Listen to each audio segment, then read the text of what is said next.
Okay, here's a good one for you. My wake-up activity. This is a co-ed group, so I have to be more politically correct. Why? I do, because you'll find out in a second. I have a boy and a girl, and they're very close in age, more close than I ever like to admit. And didn't even think it was possible. But anyway, my daughter didn't do it quite as much as my son. If I went to Justin and I said, Justin, if you keep leaving your clothes in your room and, doing this, or your grades are not what I want, I'm going to take the tires off your car and shred them. Two things happen. Now, if I think he believes me, one of the first things he does is he sits forward in his chair and goes, Mom, you can't do that. Come on, be serious. If he sits on the kind of recline like this and goes, yeah, Mom, whatever. The posture. Anybody had teenage boys? They're not listening to you. They're just, it's really not their fault. There's an on-off switch in their brain called the reticular activating system. And when you're reclined, reticular activating system is off. So neurologically, you're not as alert. That when you pull forward, it comes on, and you're more alert. That's why so many of our kids go in tilt and space chairs and fall asleep, because their nervous system is turned off. That's why we go in a recliner. Now, if I study physics, again, which I never will as long as I ever live, my nose was in my book, because I'm trying to absorb this. But just be well aware that when people go into a tilted chair, they may not be able to function as well cognitively or as far as alertness, because that angle is kind of subtle. But I just throw that out, but tilt, can put people to sleep. So let's go back to our mistakes. And now that you've learned what you've learned today, let's see if it makes more sense. Number one, seat depth is too long. We know how to avoid it. We know what the consequences are. This is an extreme measure, but there's very sad. Seat depth's too long, no seat belt, no nut, terrible. Or too short, the same thing. Do we have any weight distribution? See, you look at these slides differently now than you would have first thing this morning. The headrest is too far forward. You see it. You can see her rotate her head around. She's starting to elicit that asymmetrical tonic neck. And she's failed in her chair. So that's the second one. Trunk pads are not symmetrical. We would never do this. I've seen this done. But, he needed asymmetrical trunks. Pretty easy. Belts and harnesses. I don't have to read this to you guys. I've been reading a long time. A seatbelt is always required for a chest harness. You know why? And the harness needs to be as low on the sternum as possible. How would you solve this problem? 90-degree seatbelt? I think that would be the first clue. Because this is no way holding her. And now she's right up against the harness. Her mother's a little concerned. So she probably won't use it. Yeah. Interesting too, posture, she's trying to keep herself back in the chair. Same thing, seatbelt failed on this. See how much easier it is to look at these pictures than if I just stood and said, this is a mistake, this is it. Now you've got a little background to it. The child's not balanced. There's a point that you should be, on some kids that are not actively moving, you should be able to take all the belts off and have them sit there, and have it be that point. Now, not being said, there are a lot of dynamics that it wouldn't work with, but, And there's that lovely chair again. Millions and millions and millions of these chairs. Propulsion. Remember, our objective is to make people as independent as possible. There's no way he can reach these wheels. It's a simple adjustment to get those wheels underneath him so he can propel. And what a difference that's going to make in his life. This is my favorite little Gerardo. He's a big guy now. He's in Chamal. And he walks. But we're probably a little off on his seatbelt. But with a 90, well, it's hard to know where he was there. But here you got 10 o'clock to 2 o'clock, perfect propulsion for him. Not seated in the chair correctly. This is totally the reason I brought this little friend. When you carry your child to your chair, there you are, it's going to his chair. Is he sacral sitting already? Yeah. So then when you put him in his chair, he's still sacral sitting. And then you try to put all his belts on, and he's not going to change. You literally have to reach over the chair and pivot the pelvis. And you guys who've worked with me have all seen me do it. Get in their chair, lean them back, and pivot the pelvis, and make sure they're back. And if they hit that back of the knee, I say, well, maybe that seat depth's too long, because it should have just a finger's width, you know. But that's one of the reasons, is that I pivoted the pelvis and pulled them back in their chair. But this is done all the time. I've seen great seats. The measurements are spot on, as we say. But then they put them in the chair, and then they don't get them back in the chair. And this is something you've got to teach the family, why it's critical. And you'll see, you know, if I have a translator that I know that we can get the point across, I put them in and I say, look at your child's head. You know, it's like this. Pull them back. See how you can see their face, you know, and they're right up against the seat front. But it's got to be trained, because if it's not trained, you can't do it. You're going to make me do it. Would you recommend when the seating is in a whole pivot chair? Lock the chair. Yeah, go ahead and then pull the right. So here's your little guy. I'm sacral sitting. Clunk. He goes in here. He's looking terrible. His chin's on his nose. So I lock the chair, tilt it back, and I actually get in here and pivot the pelvis.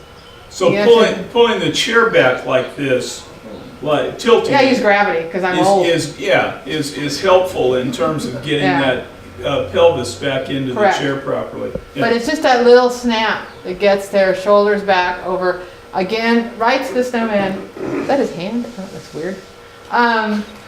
It's like, what is coming out of his head?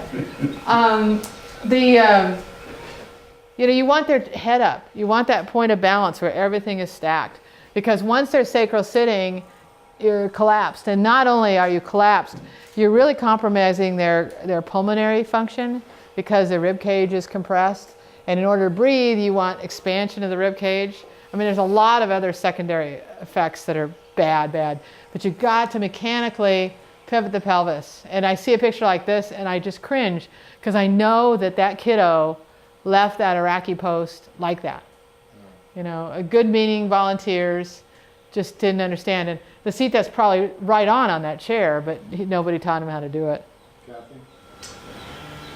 What should the seat back height be for the harness to properly pull on the shoulders? You know? The pull of the harness should always be from above. I mean, you asked that, thank you for that, because I forgot it.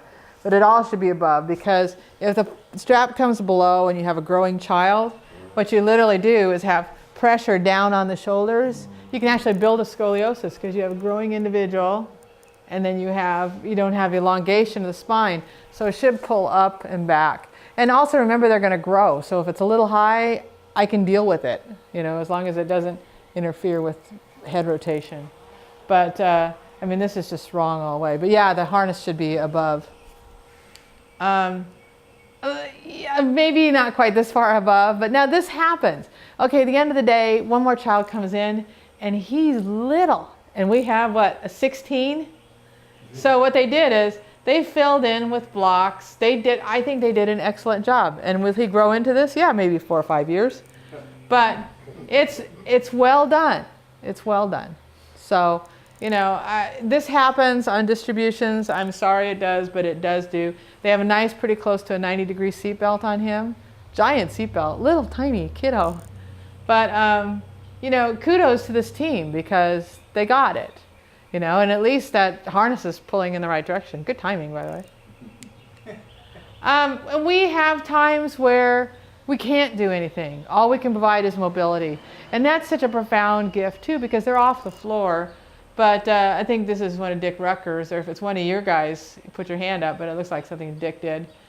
Just made a gurney out of it, you know, opened up the seat to back and put a, I mean, that's the advantage of these chairs. It's only to our limitation. That little boy doesn't bend, is why they did it. Osteogenesis imperfecta, if anybody worked with these kids. Brittle bones, fragile bones. In other words, they're born with fractures. They continue to have fractures. You'll see them, they'll have these wildly curved extremities. Just be very careful if one comes to you. They usually have a pretty large head and they usually have pretty short extremities, but they'll have multiple fractures. And if you look at their bony structure, it's like Swiss cheese. So on those, it's just a position of comfort. And if you have a therapist, give it over to them, because it is, you wouldn't want to cause a fracture. And it would be so easy. You know, you could fracture them in a second. A little girl seemed to have an extra wide seatbelt too. Yeah, I don't know what that's, whether they wanted to just spread the force over a greater area. I don't know. I don't know where she is. It's awfully cute. But those are just kind of kiddo. What we do with a lot of these kiddos, those are the kids that we carve foam inserts for. Like we did one in Belize where they sent me the drawings and the pictures, and then I wrote the dimensions, and somebody else carved it, and then somebody else delivered it. The funny thing is, he fit, you know. But I thought, no way will this work. But Kathy, one of the things that I worry about, not necessarily with a child like this, but the ones with cerebral palsy and that are fixed, is fractures. I mean, how much pressure or how much force can I use to try to straighten limbs out without causing damage? See, I use gravity. I mean, you'll see me pick up kids and just like kind of let them fall into their posture. I use side lying. I don't tend to force them because you know, you're working with somebody who's really osteoporotic. Their diet is not good. They never have been ambulatory. They're like little bird bones. You know, that's where you just can't do a lot of force. Some of it is just, none of us have x-ray eyes, so we don't really know what we're looking at. So yeah, it's just to take care. Just take care. I mean, we have a fragile population. I want to aspire to be as good as this guy over here. You know, I think Dick is, he's got magic hands, truly. It's Greg Sklosky. I don't know who's in the middle. But he's the one that he just moved to Palestine. He figured there was enough to do and there was too far to travel back and forth, so he moved there. What's the point of that? I wanted him in Montana. We're going to go through these pretty quick. Just remember that children have work, but it's called play. And it's critical that we provide opportunities to play. This is Dick and Onias when he was, no, that's Moy. Moy in Antigua. He's a big guy now. I had to show it twice because I think it's so clever. Now, is that perfect ambulation and is that walker ideal for him? No, it's not, but he can sure play. And I think that sometimes, whether it's their chair or their stander, we kind of have to look the other way and go, okay, what is the purpose for this kiddo? Is it play? Because that is, you know, beat up your friend Dick. None of these are great examples of good positioning in walkers, but what a quality of life. Now, this is the slide, and she left. I was going to show her how you change from extension. You might want to grab her because this will make sense. You can read that. I think that makes, you know, this is why we try to feed kids when they're really little. It's really critical because the more you feed them, the better their brains develop. And there are poor kids in third world countries that are so poorly fed anyway and have CP. They're really against. But this is true. Now, this is an extreme case. Very extreme. Here's your extensor tone. This is the opisthotonus. If I took Nick and I laid him on the table, only his heels and his head would touch. Extreme opisthotonus. It is a spinal level reflex. It's very primitive. The stimulus is hyperextension of the spine. I know what the stimulus is because I've handled him. So if hyperextension of the spine, there he is.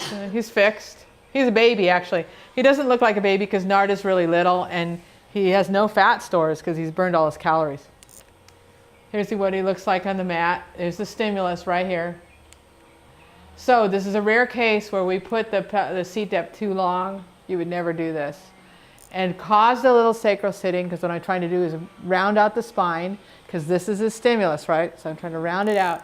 I used a pelvic block to block him, because his little pelvis is only about that big, and we start moving his head forward. So he has 2 hours in his chair, 2 hours in a side lier. Here's in his chair sleeping, around the clock, because we're waiting for his nervous system to mature. Here he is, about 4 months later. We're bringing him more upright. One of the first things happens is he starts gaining weight, huge amount of weight, because he's not burning the weight in the hyperextension. And let's see here. Here is the emergence of the asymmetrical tonic neck. Now what's happening with his nervous system is he's at a spinal level. He's maturing. Now he's at a brainstem level, and a midbrain level starting to occur. Asymmetrical tonic neck. We change his chair, 3 points of support, 4 points. Yeah. By the way, for those that are not aware, that is a Mulholland chair. Yeah, it was lovely. Is it with the strapping? I used to love that. I kept saying, Larry, why did you do that? He was into boats. But it was a 5-minute adjustment. Okay, here he is, Nick. 4 points of support, because he has changed. Now this is a rare, this would be somebody you could see every couple of weeks. We would never do it in third world. At this point, then we can start feeding him, because he's safe, and he gets a second shoulder pad. The reason I'm showing you this is a year later. Now, asymmetrical tonic neck is there. I made him mad so I could see him at his worst. See how he has, again, the extension on the face side, flexion on the opposing side, but not as much power and not that hyperextension. And here he is another 6 months later, quieter still, quieter still.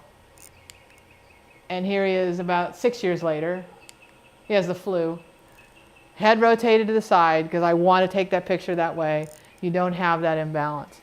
So what I'm telling you is what you see with a kiddo initially may not be what you're going to see 6 months down the road or a year down the road as their nervous system changes and as they get some nutrition in them.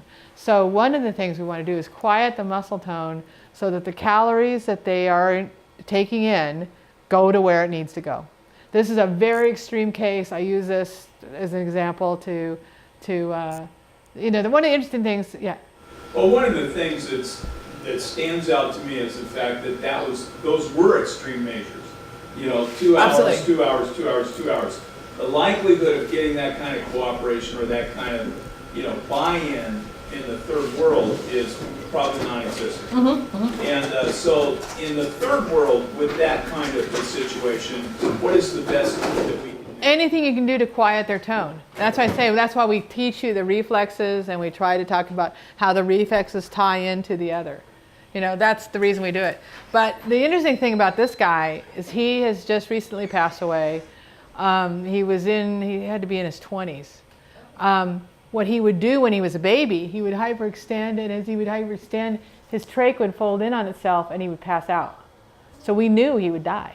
So we're a full code facility. We don't, we can't die there. We don't want him to, we think he's darling.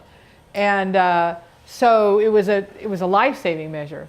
But I think he's a classic example as once you start feeding people and you get their tone quiet, they will change. Now, these are Molly Holt's. Has anybody worked in Korea with Molly? The Holt facility is the one that adopts all the Korean kids in the United States. But for all the kids that they adopt, they have kids that have special needs, and there is some money taken for the adoptions, but it's to support all these kids, and she has hundreds of them all over Seoul. And Molly's not into privacy, sorry about that. But look at this slide and you think, wow, how am I going to position this kid? Well, Molly knows how to fit him. Now, see this long curve? Right away you can start thinking, okay, what can I do to quiet that? Because you're looking at it with different eyes than you did first thing this morning. Here he is. Now, Molly restrains their hands. I don't do that. But if somebody gives me slides, I'm not going to critique. I just don't restrain kids. But, I mean, look at him. That's the same kid. So what you see is not what you can do in your chair. And it doesn't take force or handling. It just takes finding that magic key to unlock it. Look at this. This slide caught on fire, so don't look at that. There she is. So, you know, you could give up, and she could be like this, and she wouldn't live very long because her pulmonary system would tank on you. Tank, that's a medical term, I'm sure. But yeah, somebody took the time to position them. So these chairs are not just mobility. They're ways to guide the growth and wait for the nervous system to move along. She's awfully cute. She does not like having her hands restrained. Okay, anybody know this guy? This is Fidel. This is an abductor discussion. He was the only one in this facility in Quetzaltenango that had a chair. And they were so proud of this chair. And it had an abductor, and it was not padded. And Fidel has dystonia, which means he's moving all the time. So in this case, I would not have an abductor because it would hold you back, but it would be a disciplinary action. And I am so thankful that Dick did this fitting because I've worked with a lot of kids with dystonia, but not as many as Dick has because he lived in Montana. They're moving all the time. And if you look at them closely, what you're going to find is they've got some skills with their feet that are really amazing. So he set this up for him. Now this is an easel. This is the tray from a prone stander in a chair. He has a pelvic block because he wanted it, but it's right up against his pelvis. It's not out here where he's going to slide into it. It's right up against it. And he can draw. Now, some of you met Fidel. He's in his 30s now, I guess. Here he is. Yeah. So there is his joystick to drive his chair. Yeah. And the horns. Yeah, well, this is his first, that's his first 10 feet ever. You know, I was like, really? We're going to do this? We're going to turn him loose? You know, really? There you go. Seating is compromised because these kids with dystonia are going to find that point. Now, he doesn't have an abductor. He does not have I'll do it again. He only has a seatbelt. I think we could do better with the seatbelt. Bad thing about Fidel is he tells you where he wants stuff. Then you just go, okay, fine. Kathy, I think many of our group may have not met Fidel, but one of the interesting things about this young man that really helped me to realize just that we're dealing with body deformities, not necessarily intelligence compromise. He has a website, and this kid's able to communicate on his computer, and you know, he's very intelligent. Looks like Benjamin. It is Ben. Right. He was little then. Wow. That was a few years after we left him in the tree and I almost forgot him somewhere. My goodness. Poor Ben, we abused him. But the thing about dystonia is, if everyone wants to see something that's really awe-inspiring, go out and rent My Left Foot. Has anybody seen that? Some of you guys just don't get out much. My Left Foot, rent it. It's about an Irish gentleman with dystonia. It's Dystonia. the same actor that did Lincoln. Yeah. What's his name? Daniel Day-Lewis. Yeah. Oh, it's incredible. But the thing about dystonia, it's usually a result of a birth injury, and the cerebellum is very sensitive to not having enough oxygen. Cerebellum throws some of our other movement disorders into whack, like Parkinson's and some of this other stuff. But as a result, because of a birth injury, it's damaged and it doesn't control movement. It does not affect intellect. So when you see one of these guys, and you can tell them right away, they will not have speech usually. He has some speech. They don't usually have speech. They usually have control of their lower extremity, and they are normal intellect. And their limitation is only you, which you can't come up with, because it's amazing. I saw him one day, and he was setting up the toothbrushes at the dorm where he lived, and the kids would hold out their toothbrush. He took a tube of Crest, and he unscrewed it with his toe, and then took his other foot and squirted it on each one of theirs, all with his feet, and then put the cap back on. And I thought, okay, I can understand squirting it on the things, but putting the cap back on, come on. You know, he's amazing. He's amazing. But you'll run into these guys, And they're the ones where I ran into one in Samoa, and the first thing I did, I started laying things out for his feet to manipulate, and his mother and his teacher thought I just fell off the boat. But then he could do these amazing things in like just the first 5 minutes. Nobody thought. Okay, we'll go through these very quick, only because it talks about power. I'm a really strong advocate for power. Little boy, we don't have time to describe him. He is posturally insecure. You'll see this, not posturally, tactically defensive. When he goes to touch something, he would rather do anything than touch it with the palm of their hands or the palms of their feet. He's only doing this because I probably threatened him. I made sure that I gave him contact surfaces that were smooth, no texture, all the toys. If there was texture on that toy, you wouldn't touch it. But I'm grading him from the time, he's a little guy, he's about 9, 10 months, maybe 12 months old at this point. I got him power. And it's interesting how much growth occurred in this little boy as far as being able to move in space.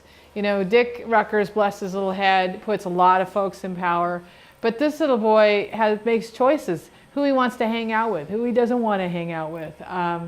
You know, just if somebody enters the room, he can turn and respond to them. And the blossom, he's not ever going to propel his chair because it would require touching the wheels and the tires. He's not going to do that. But he can drive it. He can also put that foot down. He's just being crazy. But I think that's critical. You know, what we do is hard work.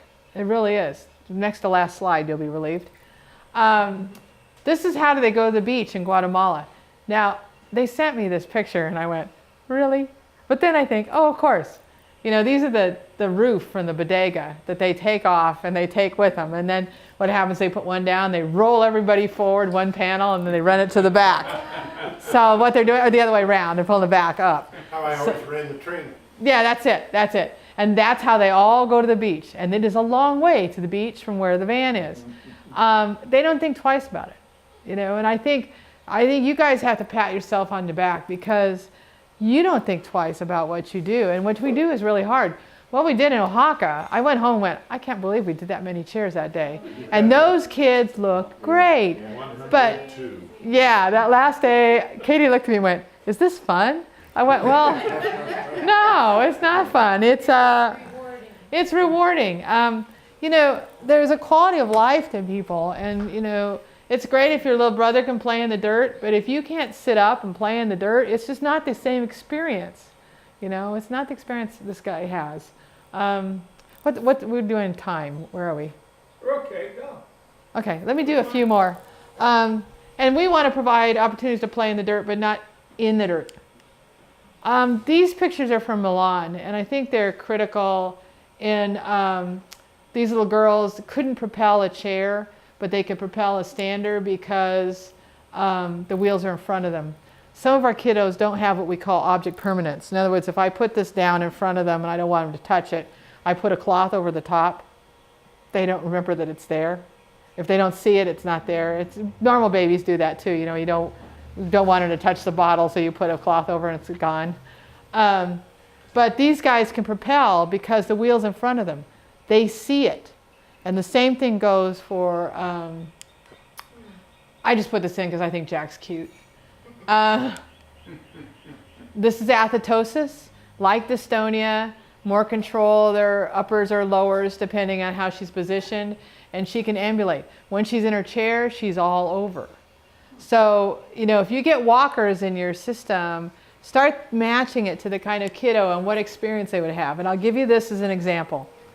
This little boy is in Milan, and we did a seating clinic and a gait trainer clinic in the big hospital in Milano, and you know, they never feed you. They have meals, I just haven't figured out when they are, and they're usually after I'm asleep. But they give you some high voltage something around 11 o'clock that's like coffee, but the spoon's in it, stands there like that. But at the end of the second day, it's like 10 o'clock at night, and I'm fading. And the medical director came in and he said, could you do one more child? And I said, oh, not one more child. And I looked at his eyes and I thought, there's a story behind this. And he goes, just 15 minutes, which of course in Italy means 45 minutes. So I'm like asleep in the corner. They wake me up. This little boy comes in and his father's holding him. And he's got him, you know, is, you know, the protective position. You know, they've got him just like this, just so protective. And then this is my son, and he says he's very brain damaged and he can't do anything. So he brings him around, and I look at him, and he's got low tone, like really low tone, the opposite of spasticity, hypotonicity, where he's just like pudding, you know, floppy. Well, as a therapist, we know that if you provide co-contracture into joints, you can actually build tone up. So one of the ways we do it is we put him in a walker where there's a spring like this. So this little kid, cute as a bug, we put him in the walker, and as I'm talking to the dad, I'm just pushing this thing. You've seen these things. They go up and down like this. And I'm building his tone up. First thing is, he gets it. And he's doing it himself. And all of a sudden you see facial expression, because before all you saw was this really soft, low tone. And this little boy went over to this little girl and hugged her.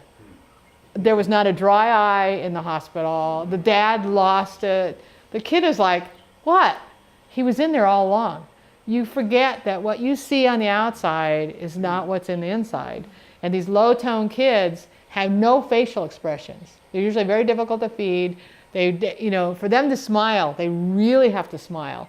So if you see these floppy kids, you know, don't think that they're just not with you. They just don't have enough tone to smile and give you that facial and the little wrinkles in the corner of their eyes. Standing, he could. What a charmer. What a charmer. But, you know, the dad thought that he was severely, severely intellectually impaired because he saw no facial expressions. And he was there all along. He was cute, really, really cute. Very cute. But these guys need experiences to get out and to be mobile. And if they can't provide their chair, it's really nice if we have stuff in the bodega that we can provide alternatives. I mean, this little girl's in Guadalajara. This is the, do you remember her? She has the most amazing eyes where you just get like sucked in. Beautiful girl. She couldn't propel her chair, but just like inches. But you know, you get her up in a walker, she's pretty mobile. So the walker is not going to be the primary source of mobility, but it's going to be one. Beautiful girl. And I'll go through these next two, and then we'll stop. This little boy is in Tennessee. He's 2. I like these slides that tell me how many they are because it's on the slide. He's 2. He has terrible seizures, really, really bad seizures. And I use a pulse oximeter, and some of you worked with me where I brought it out. It's a little thing that goes on their thing, and what I want to do is make sure that their SATs are up. If I see kiddos that I think their cardiac issues are really, really bad, I'll do SATs and make sure that the chair doesn't make it worse. Where did Sharon get those pants? We're in Tennessee. Tennessee had TennCare, which was the beginning of United Healthcare, or your Universal Healthcare. And they said one day that no child under the age of 2 could have, under the age of 5, could have developmental seating. So we went there and went, oh, really? And we introduced him to this little boy who has seizures and huge amounts of tone. And then we put him up, and they figured out that, you know, this little guy can't sit in a regular stroller. But there's an amazing thing about this kiddo. When he's on his feet, he's very different than when he's on his bottom in his chair, for 2 reasons. He's low tone, so you don't see facial expressions, and he is able to kind of stimulate himself to be more alert. And when families say to you, when is my child going to walk? This is what they want to see. It's not walking across the street. It's like they see this kiddo when they get him on their feet, and they're more alert. So if you have one of these families that really presses for a walker, try to figure out why it is, because it may be something like this. They want to see more of who this little boy is, because in his chair, he's not involved at all. The other odd thing is that when he's in a stander, his seizure count reduces to about half. Really, it's a very odd thing. I'm going to just fly through these. Sorry. Oh, actually, no, I won't. Go back one more. This is posterior drowning insult, cross diagonal. Okay, that's the tonic lumbar. And after his insult, he was athetoid, which is like dystonia, but more control of the uppers. Again, it's cerebellar from lack of oxygen from being held underwater, which is what happened to him. He had no speech, and we used anything possible to stimulate some speech, including Hilda the hippo, who I hate. You talk to that, and Hilda dances, or dances. She goes clunk, clunk, clunk. We hate her. We built this. Now, this is not right, but if you're ever in a situation where you see one of these, I want you to know that it's got to go on their chair. There are 4 choices, and if they like you, they show you the picture on your side too. And the way the child communicates is they look through the hole to get your attention, then they'll look at a corner, and then they'll look back at you. That's how they made the choice. So I would have yes, no, bathroom, something to drink, usually on these kids. They would memorize it and then take it away. So as you're going past them and they get your attention and they go like this, you know you better get them to the bathroom. So it's called an E-Tran. It's very efficient. If you ever know somebody that wants to make some things to take her longest distribution, this fillers, it's a pretty cool training tool, because if you've got a center that you're going to where they can use something like this, and they use the same one for everyone. Now, at one time, a speech therapist had different ones for different kids. I'm not smart enough to make that change. So eventually we realized that everybody had 4 survival words, but yes and no, and it's a really efficient training tool, and it's got to mount on your system somehow. These are just, this is behavior. Okay. Now remember, some of our kids have some behaviors that make them not too pleasant, but I think we have to give them a little room here, because they've been in a very disempowered state. Somebody put them in a situation where everybody comes to them and they cannot go away. This is a little boy, low tone, see it? And he actually looks better than he is. He's actually Velcroed to that. He's got, because you can't put restraints on him in a facility, or you'd have to have a doctor's order for it. And I'm not going to chase Bob down for a doctor's order for a train. But what we did is we gave him a system where he could play and have no rules, and then an area where he played and he had some rules. And what we'd tell him is, this is your room, you can trash it, but when you're in here, you have to behave. And then what he had was a drawer that he always wanted to get into, and that was his consequence. If he got into that drawer, then he got sent to the room that he didn't like. And let me tell you, he knows he's not supposed to be in there. Choosing consequences takes mobility. So that when some kids have a power chair for the first time, yeah, they might get into trouble. So you've got to prepare everybody for that. I don't have a picture of Moy, and I think it's got, I can't think of his name. Anyway, he has a power chair, and Dick had to build an on-off switch for it, so that if he ran into people, it shut it down, because he was running into the nuns and getting into trouble. We didn't want to take his chair away. But, he had to have a consequence. He had to have chores, all these things. Okay, I'll leave this the last thing. This little boy is the first walkabout. He's from Santa Barbara. He's now in his 40s. He had a goal. He said to his therapist, I want to run the Olympic torch. And rather than say, oh, people are running that. He's from a whole family of runners. They went to Mulholland, and Mulholland built this. And this is the first walkabout. And this is the torch. And this is O.J. Simpson, the mayor of LA. But what a difference that made in that kid's life. He went on to college, went on to university. He dropped out, went and lived with his girlfriend. He's actually back in school. But that's a different kiddo than if he was in a manual chair where you couldn't push it, and he couldn't go anywhere, and he couldn't do anything. He had power right from the very beginning. It's really, really critical that you make those changes so that they can self-propel, because it's going to change the kind of kiddo.